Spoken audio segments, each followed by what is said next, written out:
हाँ तो नमस्कार दोस्तों, विद्यार्थी लर्निंग एजुकेशन में आपका स्वागत है। आइए हम गणित अंशाल पेपर सेट नंबर 3 822 MY का 2020 का सेट हल करते हैं। तीसरा सेट है जिसमें आपका पहला प्रश्न दिया है, निम्नलिखित में से कौन सा सअभाज्य संख्या का एक युग्म है। पहला दिया है आपका 14 और 35, दूसरा आपका दिया है 18 25, और तीसरा दिया है 31 और 93, और तीसरा आपका चौथा ऑप्शन दे दिया है 32 और 62। तो इसमें कह रहा है कि देखिए सअभाज्य संख्या पूछ रहा है, सअभाज्य संख्या।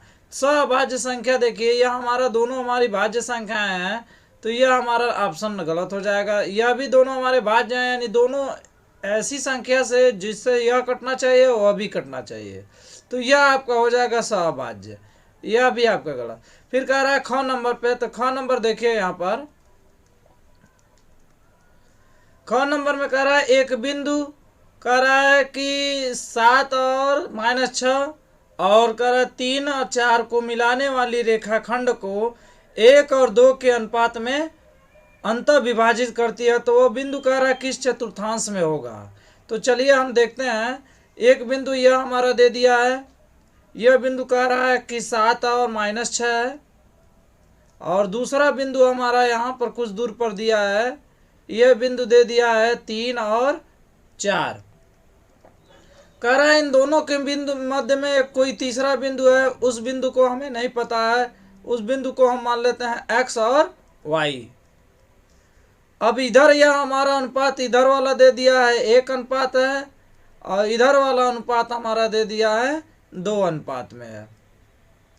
चलिए इसके बाद हम देखिए इन दोनों के अनुपात वाला फार्मूला रखेंगे। फार्मूला होता है x बराबर m1 x2 धन m1 x1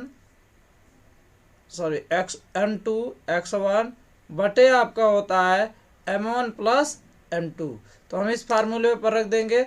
और दूसरा होता है y बराबर आपका होता है m1 y2 plus m2 y1 बटे में आपका होता है m1 प्लस m2। तो हम इस पर रख देंगे।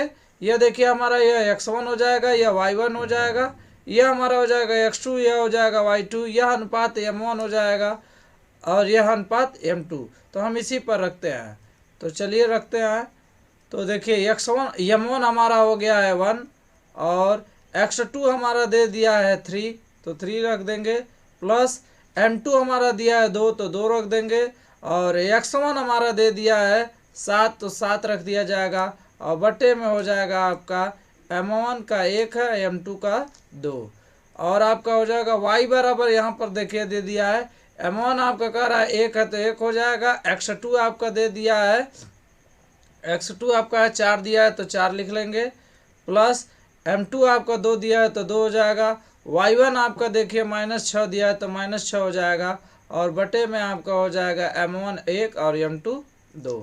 तो यहाँ से देखिए हम फिर देखेंगे तो 3 1 कम हो जाएगा आपका 3, तो यहाँ पर 3 लिख देंगे, और 7 दूनी हो जाएगा आपका 14, और बटे में आपका हो जाएगा 2 और 1 हो जाएगा आपका 3। यहाँ पर y बराबर हो जाएगा 4 1 कम 4, और 6 दूनी 12 -12 हो जाएगा, बटे में हो जाएगा 2 1 3। 14 और 3 जोड़ देंगे तो x बराबर आपका हो जाएगा 17/3, और यह आपका हो जाएगा y बराबर हो जाएगा, घटा दिया जाएगा तो हो जाएगा 12 में से 4 जाएगा तो 8/3। तो यह बिंदु देखिए हमारा धनात्मक में आया, यह बिंदु हमारा y का मान ऋणात्मक पे। तो हमें पता है कि अगर चतुर्थांश में देखा जाए तो प्रथम चतुर्थांश में दोनों x और y दोनों के मान धनात्मक होते हैं, यह होता है प्रथम चतुर्थांश।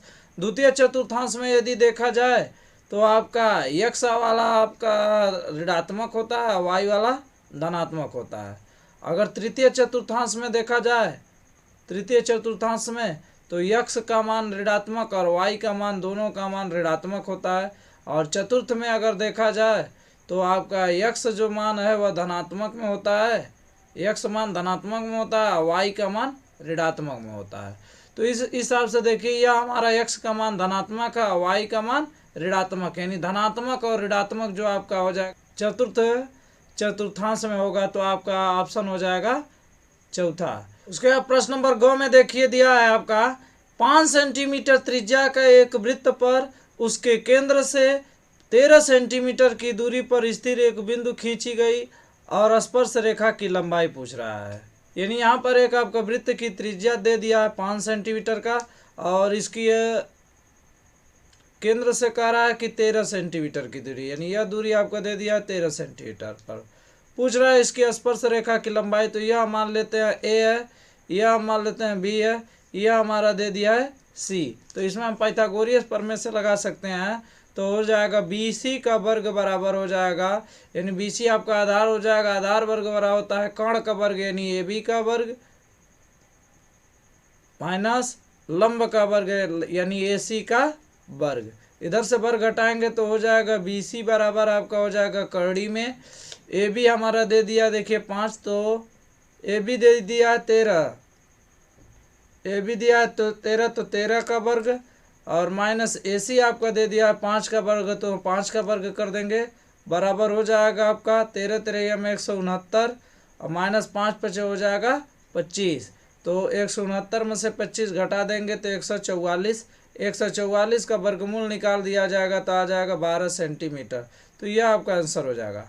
तो यहाँ पर देखिए ऑप्शन हो जाएगा आपका तीसरा। तो हम चलिए घ देखते हैं, इसका दिया है यक्स tan 45 अंश और दिया है कास आपका 60 अंश बराबर दिया है आपका साइन 60 अंश और काट दिया है 60 अंश। तो इसमें यक्स का मान पूछ रहा है, तो हम देखिए इसको निकालेंगे तो यक्स हो जाएगा आपका एक्स गुड़े tan 45 अंश का मान होता है 1 और गुड़े हो जाएगा cos 60 अंश का मान होता है 1/2 बराबर में साइन 60 अंश का मान होता है कौड़ी में 3/2 और cos 60 अंश का मान हो जाएगा आपका 1/कौड़ी में 3। यहाँ कड़ी में 3 से कड़ी में 3 कड़ी आएगा, इसका हम गुणा कर देंगे तो x बटे हो जाएगा 2, इधर भी आपका दिया है 1/2, 2 से 2 कैंसिल हो जाएगा तो x बराबर आपका आ जाएगा 1, ये आपका आंसर हो जाएगा। तो आइए आपका हो जाएगा यह ऑप्शन पहला। प्रश्न में पहले का अंक देखिए, कह रहा है एक कार के 2 वाइपर हैं जो एक दूसरे के आच्छादित नहीं करता, यानी एक दूसरे को काटता नहीं है। प्रत्येक वाइपर की लंबाई कह रहा है आर दे दिया, यानी प्रत्येक ये वाइपर है, इस वाइपर की त्रिज्या आर दे दिया है, आर दे दिया है जो 120 अंश के कोण पर घूम कर सफाई करती है और इसके बीच में जो कोण बन रहा है वह 120 अंश का बन रहा है आपका। कह रहा है पत्तियों के प्रत्येक बुहार के साफ करने वाले भाग का क्षेत्रफल, यानी यह पत्ती जो है कितने दूर तक यह साफ करता है, यानी इस दोनों पत्तियों द्वारा। तो यहाँ पर एक वाइपर देखिए, दूसरा वाइपर भी इसी तरह से होगा, तो हमें इसका निकालना, तो यह एक त्रिज्य खंड है हमारा, तो इस त्रिज्य खंड का क्षेत्रफल पूछ रहा है। तो होता है त्रिज्य खंड का क्षेत्रफल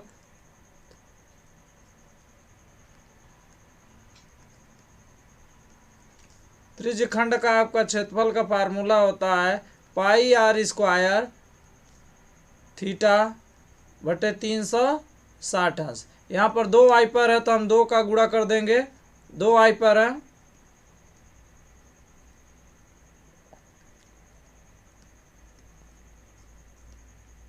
दो वाइपर के लिए क्षेत्रफल आपका हो जाएगा 2 का गुणा कर देंगे, पाई में रहने देंगे, आर त्रिज्या आर में रहने दीजिए, थीटा आपका कह रहा है 120 अंश, तो 120 अंश हो जाएगा और बटे में आपका हो जाएगा 360 अंश।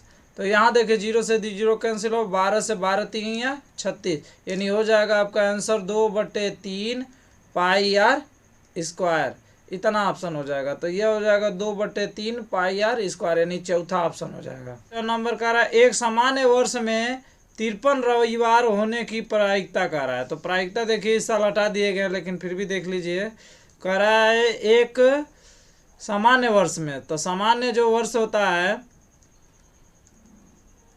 सामान्य वर्ष आपका होता है 365 दिन का, 365 दिन, और लीप वर्ष आपका 366 दिन का होता है। तो सामान्य वर्ष में कह रहा है कि 53 रविवार की संख्या दे दिया है, रविवार की जो संख्या है वह 53 दिया है। तो इसकी प्रोबेबिलिटी कह रहा है, तो प्रोबेबिलिटी हो जाएगा, रविवार 53 है आपका और 365। तो ये देखिए आपका भाग नहीं जाएगा, तो यह हो जाएगा आपका इसमें, यानी इसमें से कोई नहीं। दूसरे का कह दिया है कि सिद्ध कीजिए कि एक वृत्त त्रिभुज के दो भुजाओं के मध्य बिंदुओं को मिलाने वाली रेखा तीसरे भुजा के समांतर है। यानी कह रहा है एक त्रिभुज है आपका, यह आपका बिंदु ए हो गया, यह आपका बी हो गया, यह आपका सी हो गया, इसका मध्य बिंदु और इसके मध्य बिंदु को और इसके मध्य बिंदु को आपस में मिला दिया जाता है। तो यह आपका बिंदु मान लीजिए यह हो गया डी, यह मान लीजिए ई हो गया। अब कह रहा है कि सिद्ध कीजिए कि एक त्रिभुज की दो भुजाओं के मध्य बिंदु को मिलाने वाली रेखा तीसरी भुजा के समांतर है। यानी यह तीसरी भुजा जो है इस भुजा के समांतर है। तो चलिए हम देखते हैं इसका हल। लिखेंगे दिया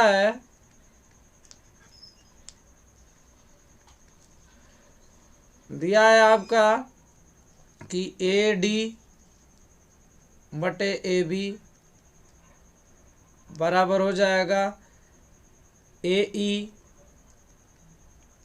बटे हो जाएगा ए सी बराबर हो जाएगा आपका डी ई बटे हो जाएंगे बी सी। यह कंडीशन कब होता है? जब आपका त्रिभुज ए डी ई जो होगा त्रिभुज ए बी सी के सर्वांशम होगा। तो ए ई जो होगा आपका वह समांतर होगा बी सी के, क्योंकि बीच की दूरी क्या है इसके समान होता है। कि सेक दिया है आपका, सेक दिया है 4 डिग्री तथा कोसेक दिया है, कोसेक दिया है 20 माइनस थीटा माइनस 20 अंश।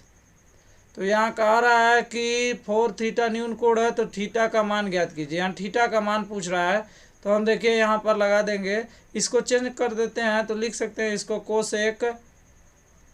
कोसेक लिख सकते हैं 90 माइनस थीटा, यानी 4 थीटा बराबर में इधर भी हो जाएगा कोसेक थीटा कोसेक थीटा को कोसेक थीटा से काट सकते हैं। और यहाँ पर आपका बच जाएगा 90 माइनस 4 थीटा, और यहाँ इधर आपका बच जाएगा थीटा माइनस 20 डिग्री। तो हम थीटा वाले को एक तरफ कर देंगे, 20 वाला इधर, तो हो जाएगा 90 प्लस आपका हो जाएगा 20, इधर हो जाएगा थीटा, और यह इधर माइनस में इधर आ जाएगा, प्लस हो जाएगा 4 थीटा। तो 90 में 20 जोड़ दिया जाएगा, तो 9 2 11 यानी 110 हो जाएगा आपका, और बराबर इधर 4 1 हो जाएगा 5 थीटा। तो हम 5 से इसको काट देंगे, तो 5 दूनी 10 5 दूनी 10, यानी थीटा बराबर आपका आ जाएगा 22 अंश। तो यह थीटा बराबर हम लिख सकते हैं 22 डिग्री। यह आपका आंसर हो जाएगा। दूसरे का गो देखिए, दिया है A B C D 14 centimetre भुजा वाला एक वर्ग है। यह हमारा एक वर्ग दिया है इसमें, जिसकी भुजा आपका 14 है, यानी 7 सेंटीमीटर त्रिज्या का यहाँ पर वृत्त बना रहा है। तो कह रहा है कि ए बी सी डी को केंद्र से मिलाने पर चाप समान वृत्त एक प्रकार से खींचे गए हैं कि प्रत्येक वृत्त के शेष तीनों वृत्त में से 2 वृत्त का बाह्य रूप से स्पर्श करते हैं, यानी 2 वृत्त आपस में यहाँ पर स्पर्श करते हैं, जैसा कि चित्र में दर्शाया गया। तो छायांकित भाग, यानी यह बीच वाला जो छायांकित भाग है इसका क्षेत्रफल पूछ रहा है, यह बीच वाला छायांकित जो है। तो चलिए यहाँ पर देखिए, हम इस वर्ग का पहले क्षेत्रफल निकाल लेते हैं। तो यह आपका दूसरे का ग है,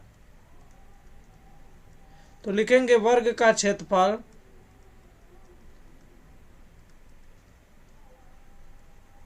वर्ग का क्षेत्रफल बराबर होता है आपका भुजा का वर्ग। तो लिख देंगे भुजा का वर्ग। तो देखिए यहाँ पर वर्ग जो होगा 7 7 यानी उसकी भुजा हो जाएगी 14। तो हम लिख देंगे यहाँ पर 14 का वर्ग। 14 का हम अगर वर्ग कर देंगे तो हो जाएगा, तो 14 का वर्ग हो जाएगा आपका 196। तो 196 हो जाएगा। फिर यहाँ पर देखिए एक वृत्त दिया है, तो इस वृत्त का हम एक त्रिज्यखंड निकाल लेंगे। यानी यह एक भाग जो हमारा यह त्रिज्यखंड हो जाएगा, यह वाला एक त्रिज्यखंड हम निकालेंगे। तो उसमें 4 का गुणा कर देंगे, उसमें 4 त्रिज्यखंड आपके निकल जाएंगे। तो यह हमारा एक त्रिज्यखंड निकाल लेते हैं। चलिए तो निकालेंगे त्रिज्यखंड का क्षेत्रफल। त्रिज्य खंड का क्षेत्रफल, त्रिज्यखंड का आपका क्षेत्रफल होता है पाई आर स्क्वायर थीटा बटे 360 अंश। तो यहाँ पर देखिए आपके 4 त्रिज्यखंड है, तो 4 त्रिज्यखंड के आपके निकाल लिए जाएंगे। 4 त्रिज्यखंड का क्षेत्रफल बराबर हो जाएगा 4 गुणे पाई का मान अगर आप रख दें तो 22/7 होता है, तो हमने रख दिया 22/7। और गुणे आर त्रिज्या हमारा वृत्त का दे दिया है 7, तो हम रख देंगे 7 गुणे 7। और थीटा का मान हमारा यानी कोण यहाँ से दे रहा है 90 अंश बन रहा है, तो हो जाएगा 90 अंश। और बटे में आपका दिया है 360, तो 360 लिख लेंगे। तो यहाँ देखिए 9 से काट देंगे, 9 चौका हो जाएगा 36 यानी 4 हो जाएगा। 4 से 4 को कैंसिल कर देंगे, 1 7 से 1 7 कट आएगा आपका, बच जाएगा 22 में 7 का गुणा कर देंगे तो 7 दूनी हो जाएगा 14 का 4 और 7 दूनी 14 15, यानी इतना आपका हो जाएगा वर्ग सेंटीमीटर। तो इतना इसका दिया था वर्ग सेंटीमीटर 196, और इसका हो जाएगा आपका 154 वर्ग सेंटीमीटर। तो छायांकित भाग पूछ रहा है, तो हो जाएगा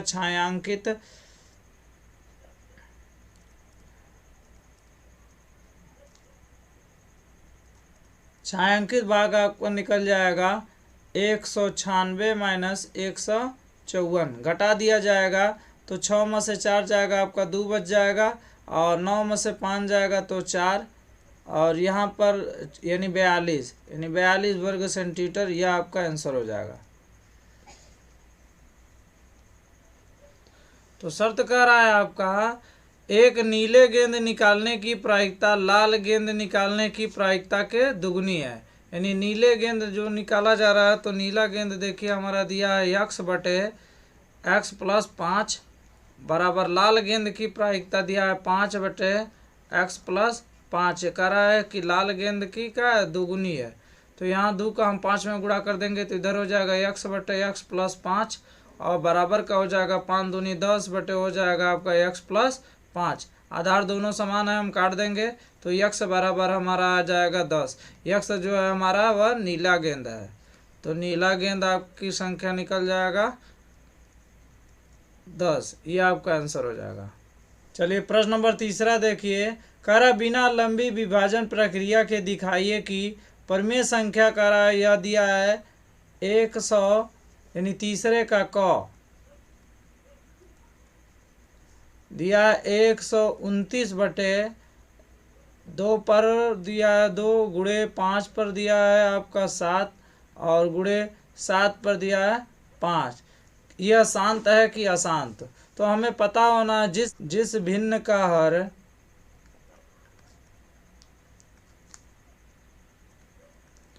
दो और 5 से विभाज्य है,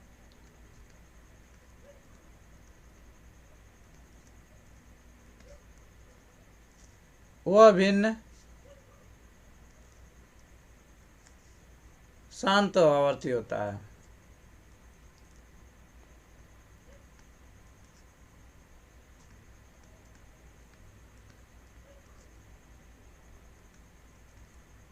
तो यहाँ देखिए यह हमारा 7 से भी कट रहा है, इसलिए जो भिन्न है हमारा वह अशांत होगा।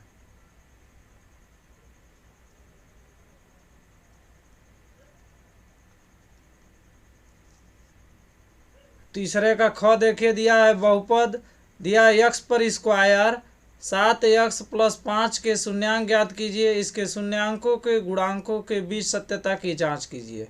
तो ख नंबर में आपका दिया है कि x पर स्क्वायर + 7x प्लस दिया है 12, इसका शून्य ज्ञात करना। तो 12 कैसा खंड करिए 7 हो जाए, तो हो जाएगा 7 5 4 4 3 12 है, यानी 4x प्लस 3x, 4 में 3 जोड़ दिया जाएगा 7 हो जाएगा, प्लस दिया है 12 बराबर 0। तो इन दोनों में से हम x कॉमन ले लेंगे, बचेगा x प्लस 4। इन दोनों में से हमें 3 कॉमन मिल जाएगा, तो हो जाएगा x प्लस 3 चौका 12 बराबर 0। तो यहाँ पर हो जाएगा आपका x प्लस एक कोष्टक में 4 हो जाएगा कॉमन, दूसरे में बच जाएगा x प्लस 3 बराबर 0। तो x बराबर आपका आ जाएगा -4 और एक x का बराबर हो जाएगा आपका -3। तो हम लिख सकते हैं पहला जो x है उसे अल्फा बराबर लिख सकते हैं -4, और दूसरा जो है हम उसे बीटा बराबर लिख सकते हैं -3। अब हमें जांच करना है इसकी, तो जांच के लिए हमारा होता है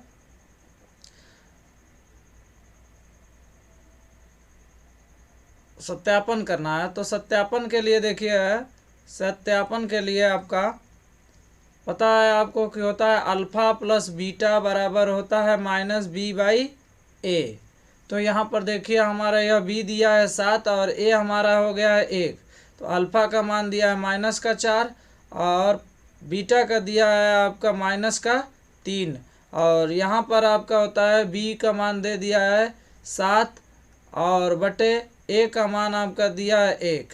तो यहाँ 4 3 हो जाएगा -7, और यहाँ पर देखिए 7 -7 का गुणा कर देंगे -7। तो यह आपका लेफ्ट हैंड साइड बराबर राइट हैंड साइड, यह आपका प्रूव्ड हो जाएगा।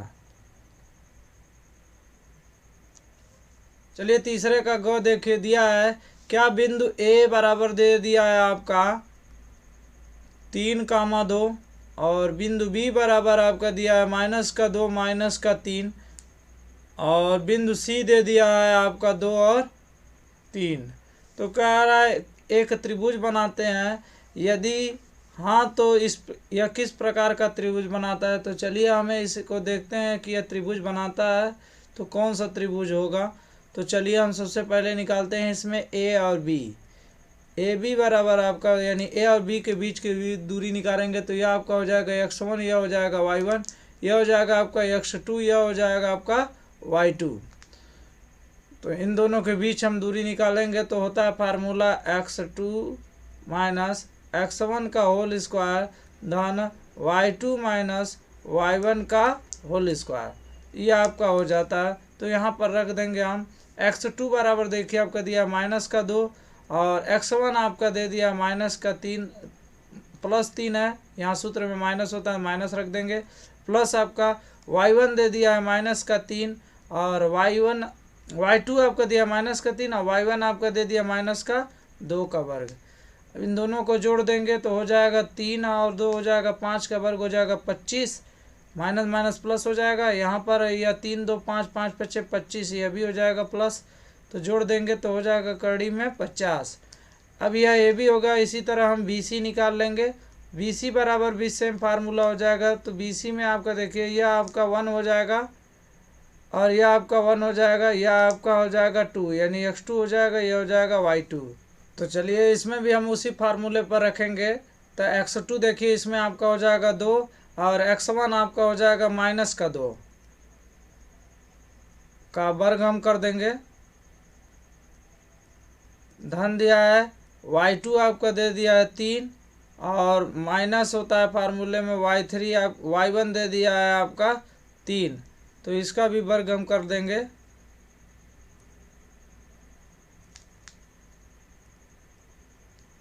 इसको यदि देखा जाएगा तो यह हो जाएगा 2 माइनस माइनस हो जाएगा +2 का वर्ग और यहाँ पर हो जाएगा 3 माइनस माइनस +3 का वर्ग हो जाएगा। तो यहाँ आपका हो जाएगा 2 2 4 यानी 4 चौका 16 हो जाएगा, 3 3 हो जाएगा आपका 6 6 6 का हो जाएगा 36, जोड़ दिया जाएगा तो 6 6 12 का 2 और 3 1 4 1 हो जाएगा 5 यानी 52 हो जाएगा, BC हो गया। इसी तरह हम CA निकाल लेंगे, C और A। यदि हमारी तीनों भुजाएं बराबर आती है तो त्रिभुज हमारा समबाहु होगा। अगर दो भुजाएं बराबर आती है तो आपका समद्विबाहु होगा। अगर कोई भी भुजा बराबर नहीं आ रही है तो विषमबाहु त्रिभुज होगा। तो चलिए CA निकालते हैं। तो CA में आपका x2 हो जाएगा आपका x2 हो जाएगा 3 और माइनस x1 हो जाएगा 2 का वर्ग, धन y2 हो जाएगा आपका 2 और y3 हो जाएगा y1 हो जाएगा आपका 3। तो वर्ग कर देंगे तो यहाँ हो जाएगा 3 में से 1 जाएगा तो 1, 1 का वर्ग होगा 1 ही, और यहाँ 2 में से -3 घटाएंगे तो -1 का वर्ग करेंगे तो आपका 1 हो जाएगा, यानी 1, 1 आपका हो जाएगा 2। तो यहाँ पे देखिए हमारा कोई भी मान है आपस में बराबर नहीं है, इसलिए यह त्रिभुज जो ABC त्रिभुज होगा, त्रिभुज ABC एक विषम बाहु होगा।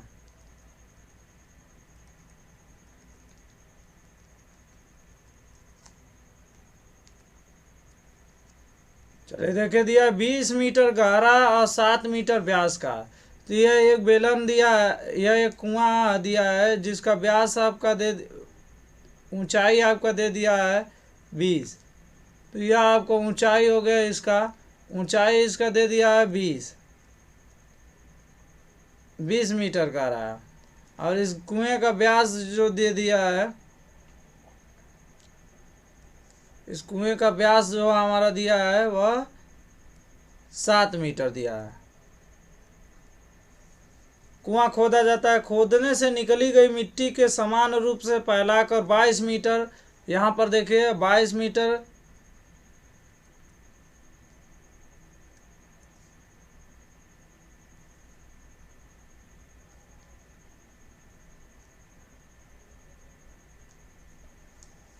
कह रहा है 22 मीटर और 14 मीटर, यानी यह आपका दे दिया है 14 मीटर। और यही ऊंचाई कह रहा है, कितने ऊंचाई तक यह पाटा जाता है यही पूछ रहा है। चबूतरा कितना ऊंचा होगा, यह चबूतरा बनाया जा रहा है, यानी इस कुएं को खोदकर इस चबूतरे को बनाया जा रहा है। तो चलिए हम लिखेंगे कुएं का आयतन। तो कुआं हमारा बेलनाकार है तो हम लिखेंगे बेलन का बेलन की ऊंचाई, बेलन की ऊंचाई आपका दे दिया है 20, तो 20 मीटर हो जाएगा। इसकी बेलन की त्रिज्या तब देख लेंगे, इसका व्यास दे दिया है 7, तो त्रिज्या हो जाएगा आपका 7/2। और यहाँ यह घनाभकार है, यानी घनाभ की लंबाई आपका दे दिया है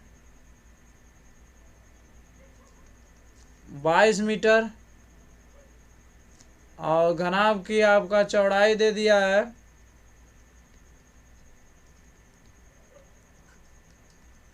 14 मीटर, और इसकी ऊंचाई पूछ रहा है।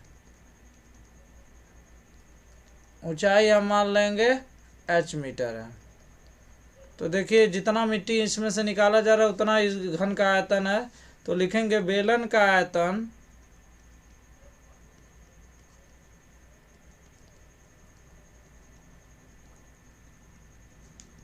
बराबर घनाभ का आयतन।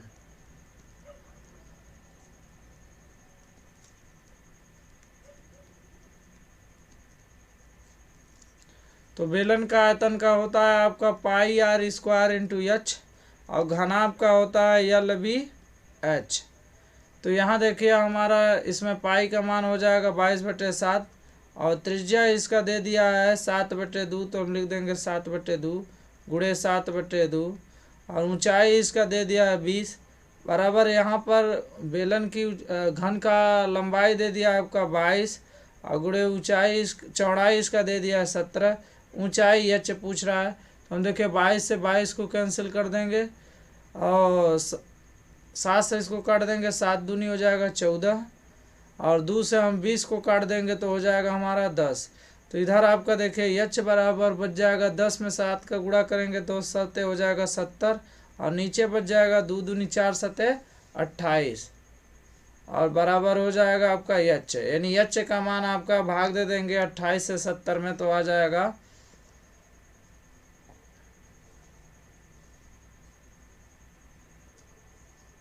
28 से 70 में तो हो जाएगा 2.5, यानी यह हो जाएगा उसकी ऊंचाई। यह आपका आंसर हो जाएगा।